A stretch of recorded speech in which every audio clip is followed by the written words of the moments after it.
Hi there, welcome back to the YouTube channel. Back again. This is coming out for me at midnight on Tuesday, which means that Outlaws of Thunder Junction should be live on MTGO later today. I think it'll be around about 6 PM UK time, so pay him. I've got to go to work and do all that, but in the meantime, I decided to have a look at Annie Flash, the veteran. 3 red, green and blue, white, sorry, for a 4/5 human rogue with Flash. So that's quite nice. Flash from the command zone. Like that plan. And when Annie enters the battlefield, you cast it, return target permanent card with mana value 3 or less from your graveyard to the battlefield tapped. And whenever Annie Flash becomes tapped, exile the top 2 cards of your library. You may play those cards this turn. So, yeah, I've gone a little bit strange on this one. I think I've gone off the beaten path with Annie today because there's only technically 2 spells that cost 3 or more mana in the whole deck today. So it's a lot of fun. It's a fastish deck, and this is what today's deck looks like. Unusually for me, there's one card I think we need to point out before we go any further, and that's down here in the enchantments, because one of the things I am playing is Annie Joins Up. And when Annie Joins Up enters the battlefield, it deals 5 damage to target creature or player, or target creature or planeswalker, sorry, an opponent controls. And if the triggered ability of a legendary creature you control triggers, that ability triggers an additional time.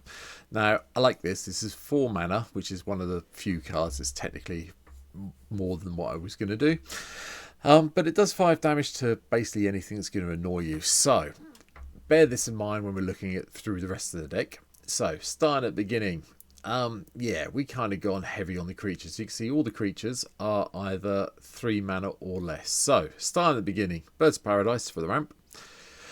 Ovia Parishi Sage Life Crafted, just a way of giving us some big creatures eventually. Obviously, the 2 and a green and tap it for a servo token is fine as well. And Offender comes in and makes our creatures bigger as they come into play because we need that. We have got red in the deck, so Dockside Distortion is this here. Though I am very aware that this is shot up in price again. From what I know, it's sitting around about $65 to $80 at the moment, depending where you get it from. So it may be a card you want to drop out. I mean, it's even gone up in price on MTGO up to 10.9 tickets, or 19 tickets, I should say. Anyway, Emeria, Soul of the Accord. We're going to try and get this tapped as much as possible so we get the soldier tokens.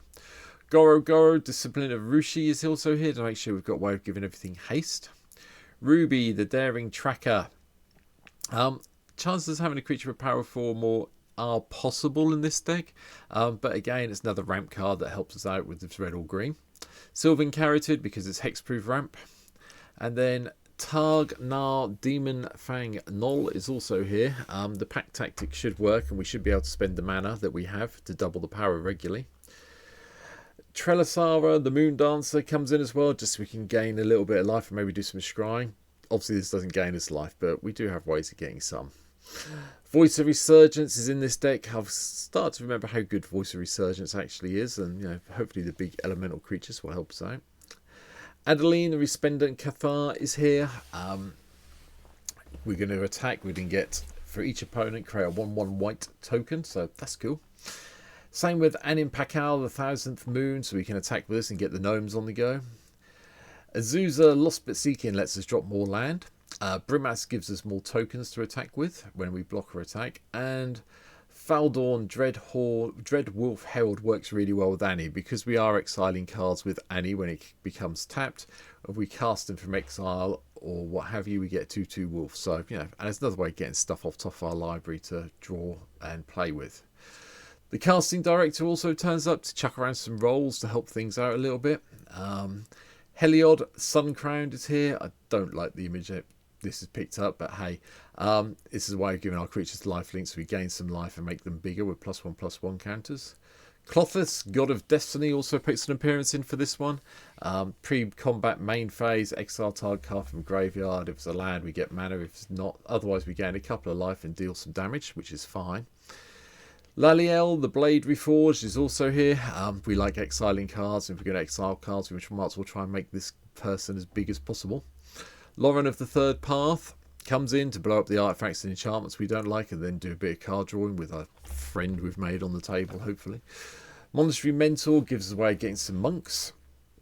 And this flips into a Planeswalk and goes and fetches a basic forest card. So, yeah, bit of a land ramp. And it made sense to me, with all these things being under 3, that we had the Queen, Kalia, Bin Krug in the deck as well. Yes, it's an expensive way to discard our hand, then draw that many cards, and then we can choose the creatures and return them all some of the artifacts. Seems fine to me. Ronus Indomitable gives us something that's death touched and indestructible. Hopefully we get a creature with power 4 or more, but otherwise we'll do the pump in some mana into it and give something +2/+0 and trample until the end of turn. Rocco, the Street Chef, also comes in to do the exile tricks. Sevala, Heart of the Wilds, makes an appearance as well to give us some mana ramp. And, you know, okay, probably going to give our opponents some cards at some stage, but hopefully we'll be getting there quicker than that. Sevala, Ice Shaper, comes in to do the whole Icy Monolith thing and then eventually give us a spell from the top of our library for 8 mana. And the last card, Theoden, King of Rohan, makes an appearance. Because a lot of the creatures we can have coming in are human. There's quite a few humans in the deck, believe it or not. It makes sense to have this here to give something double strike until the end of the turn to help us punch through. 3 Planeswalkers I kept in because they are all under 3 mana. Basri Ket to do the +1/+1 counters, or the -2 to do the let's have everything attack and get a whole load of token soldiers. Domri Rad lets us look at the top of our library, gives a bit of fight, and hopefully we can get up to the -7 to give all our creatures double strike, trample, hexproof, and haste. And Domri Anarch of Bolas is also here to pump our creatures up, give us some mana, and then maybe do a bit of fighting. So 2 versions of Domri in the deck. Spell-wise, yeah, Collective Voyage, because I just like this card in this sort of deck. Breakout comes in from MKM. Look at the top 6 of our cards for our library. Reveal a creature card from among them. If that card has a mana value 2 or less, you can put it into the battlefield and it gains haste. If you don't, put the revealed cards, this one on the bottom of the library, and put it into your hand. Put the rest on your bottom of your library in a random order. Seems good to me. Farseek is here. Land Search. We've also got Nature's Visits, 3 visits. They're all here to give us a little bit. Nature's Law, sorry, 3 visits to give us something. Heroic Intervention keeps all our stuff alive. Lightning Helix gets us a little bit of life and a little bit of damage. Beast Within blows up the most annoying thing on the board when we need it to. Cabaretti Charm also deals damage to a creature or planeswalker, or we can pump our creatures up and give them all trample, or we can create some wonderful tokens if we need to, so it's all good. Chaos Warp, a little bit more board control. This is the 40k one it's picked up for some reason, but I do like the artwork on it, to be fair. Cultivate for some more ramp. Jessica's Will, because why would you not have this here for mana and all the other cards you get.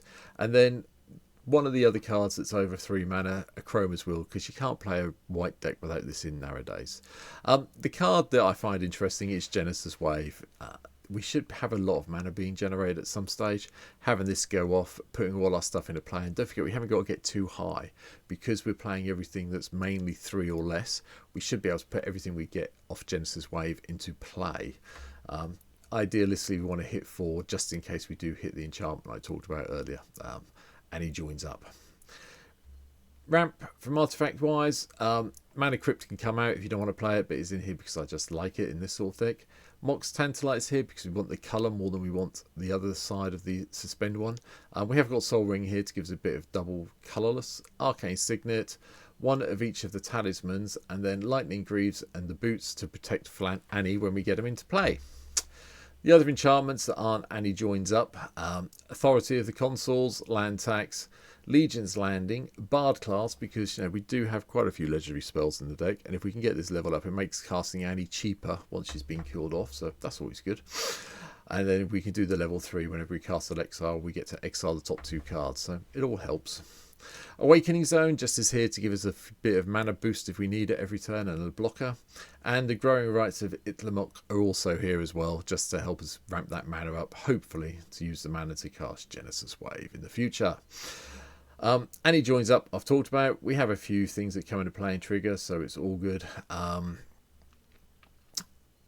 think to a certain extent, yeah, if the triggered ability of legendary creature triggers, this triggers an additional time. That's fine. We've got a few things that will trigger up a couple of times.